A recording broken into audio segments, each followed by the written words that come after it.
Wrestling fans, it's late night. It is late night before the Elimination Chamber.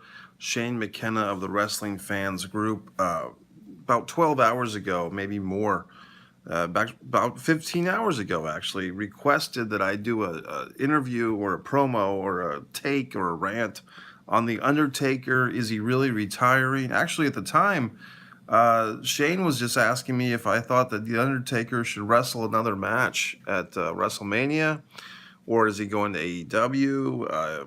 We know, it's been known for a few days at least, he's doing the StarCast 2 for Conrad Thompson. Conrad Thompson, of course, the podcast gent who was on Messier Mantra. You can look at MikeMessier.com and find something to mantra with Conrad and myself talking shop for an hour. Now, as far as this whole deal with The Undertaker, my opinion is, simply put, the big guy is going to do what he's going to do for money, and I think he still has love for wrestling. I think he got a few more matches out of himself with that hip. Obviously, wrestling with a new hip is got to be tough. Probably it was harder wrestling with the natural born hip that he was working with, that he had, his natural hip.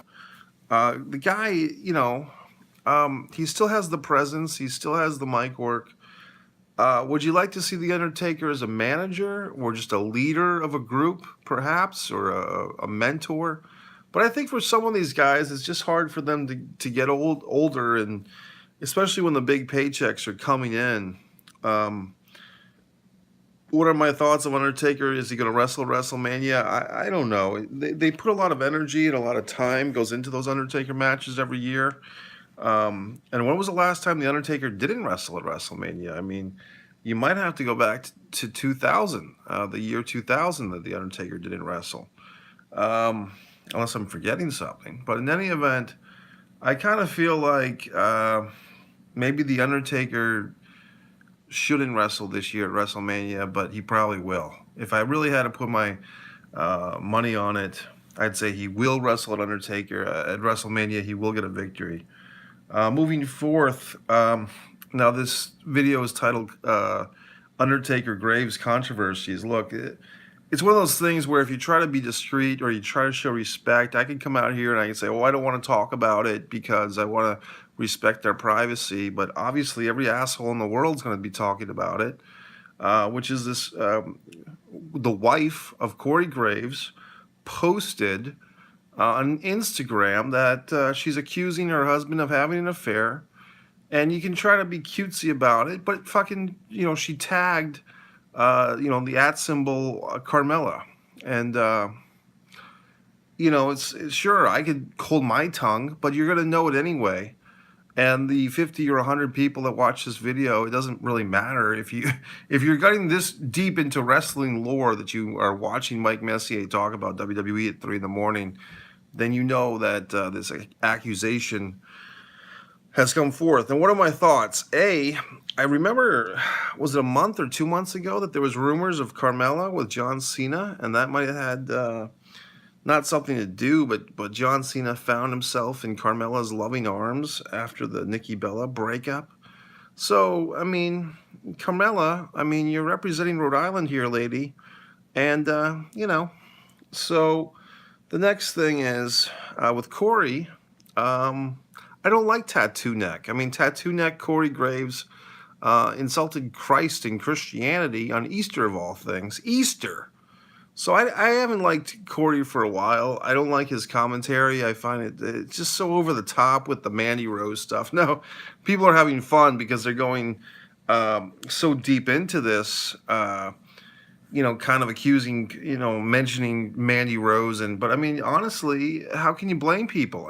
Corey's character, or him, gushing over Mandy Rose. So people associate that with this rumor or this accusation from his own wife. Really, the victim, if there is one in this, is Carmella. We have to, but it is their private life, and it is weird talking about it. But that's what people are talking about. So what the fuck? I think it's another lesson that the ailments of social media. I mean, we know this fucking song by heart. When you have social media, it's so easy to ruin someone's life. I mean, I think about that woman a couple of years ago who posted a picture of herself and a woman in the background of the gym, and she was trying to send it to a private message to a friend of hers, and it ended up going viral somehow. She fucked up. And you know, Britt McNeely, if you know who that is, or Britt McHenry. I mean, that's a very Caucasian white woman name, but she got into an argument, which was very edited, with a company that maybe illegally towed her vehicle.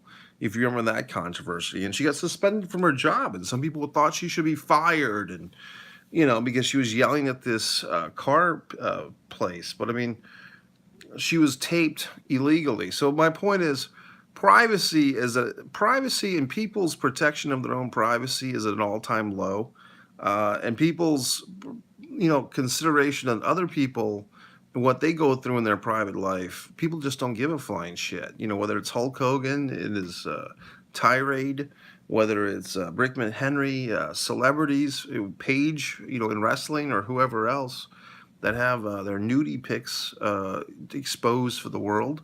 People just don't have any goddamn respect for privacy. It's just part of the world now. So, that being said, I don't know what to tell Corey Graves. I don't really like him anyway, and his shit dick fucking commentary is one of the reasons why I'm not watching Raw and SmackDown on a regular basis. So what do I have to say else? Elimination Chamber coming up, now people have been wondering, Mike, aren't you Raw protesting? How do you know all this stuff if you're Raw protesting? And why are you predicting Asuka will join Becky and Ronda and fucking Charlotte in a 4-women's match if you're not? Well, guess what, folks? I have been Raw protesting. I don't watch Raw. I don't sit there and watch 3 hours of Raw. But I've become one of those assholes that watches YouTube clips, or I just watch you other fucks, Twitter fuck and Facebook fuck about everything. So I get my fill of WW goddamn me via proxy, if nothing else. I mean, I have all these Twitter people that I'm associated with that are all wrestling fans, so I know what the hell's going on in the goddamn world. Now, as far as this Elimination Chamber, everyone's like, oh, Sasha and Becky. There's no heat if Sasha and Becky win. What are they going to do, just defend it? I'm going to go with the Iconics. I'm going to go with the most annoying fucking team you can think of, the Iconics, to win this thing. I'm tempted to go with Mandy Rose and Sonya Deville, but I want to go with the Iconics to win. That way, Sasha and Becky have to chase them all the way to WrestleMania. As far as this other goddamn show, it'll be interesting if Corey does the commentary, if the smart marks who are in attendance cheer or boo him or whatever the fuck. As far as other matches, I want to stick with Daniel Bryan. This Kofi Kingston thing, yeah, he had a great match. I don't think the WWE is going to promote him. I think that'll be a passing fancy that they consider for the proverbial cup of coffee, and then he'll just be doing New Day shit all along. I mean, I'll give him credit because of this.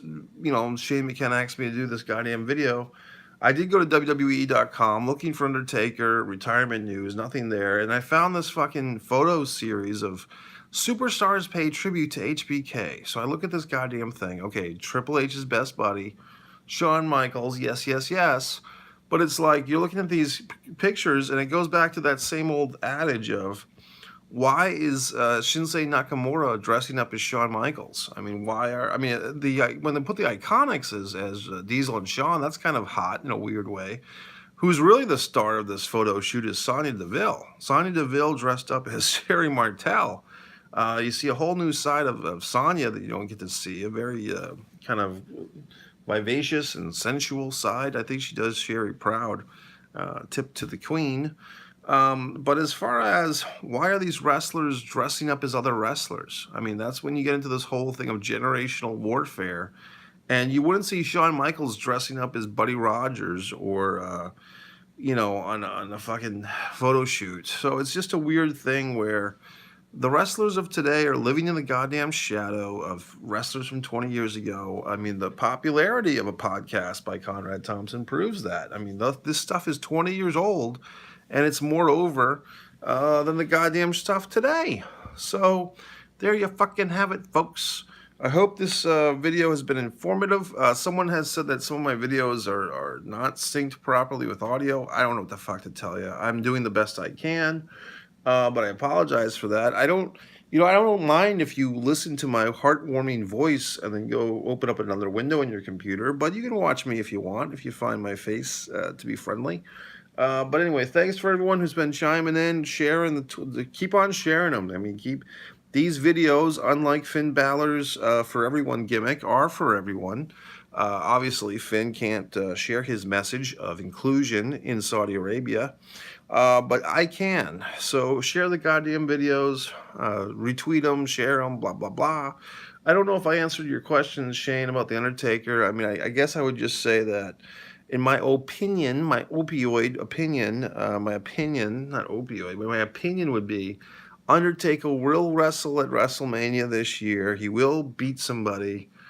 And I think his last, I mean, honestly, this is not trying to be cryptic, but I think Undertaker will, die, as in pass away, and still have wrestled a couple of weeks earlier. I just think he's going to be one of those guys that never really fucking retires.